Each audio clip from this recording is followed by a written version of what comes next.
Hey everyone, welcome back to my mini blog. I think আপনারা সকলে ভালো আছেন। নেট ইস্যুর জন্যে রেগুলারলি মিনি ব্লগ পোস্ট করা হচ্ছে না, বাট এবার থেকে রেগুলারলি আবার মিনি ব্লগ আসছে। ওদের বাড়ির চারিপাশে এত গাছপালাতে ভর্তি, যেদিকেই তাকাই সেদিকেই গাছপালা। আজকে সকাল থেকে ভালোই রোদ উঠেছে। আমাদের বাড়িতে তো আর উঠোন নেই, তাই ভাবলাম যখন উঠোনে এই শালিক পাখিগুলো আছে একটুখানি ভিডিও করে নিই। আমাদের ওখানেও শালিক পাখি আছে, কিন্তু উঠোন না থাকার জন্যে এইরকমভাবে আমি আর ভিডিও করতে পারি না। সকাল সকাল চলে এসেছি রান্নাঘরে। মা বলেছে আজকে শুক্তো হবে আর কাঁচকলাতে রুই মাছের ঝোল। মা যেভাবে যেভাবে বলে দিয়েছে আমি আজকে সেইভাবেই রান্না করেছি। প্রত্যেকদিন তাই করি। রান্নার ফাঁকে আজকে দুধ ওটস খেয়ে নিয়েছিলাম, তার সাথে কিছু ড্রাই ফ্রুটস দিয়েছি। মা মাছটা ভেজে দিয়েছিল, আমি সব কাটাকুটি করে নিয়েছি।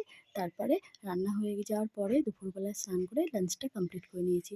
সন্ধ্যাবেলায় মা একটু চাউমিন করেছিল, সেটাই খেয়েছিলাম। আর এই রাধা মাধবের ফটো ফ্রেমটা আমার মা মায়াপুর যখন গেছিল মিঠুনের জন্য এটা এনে দিয়েছিল।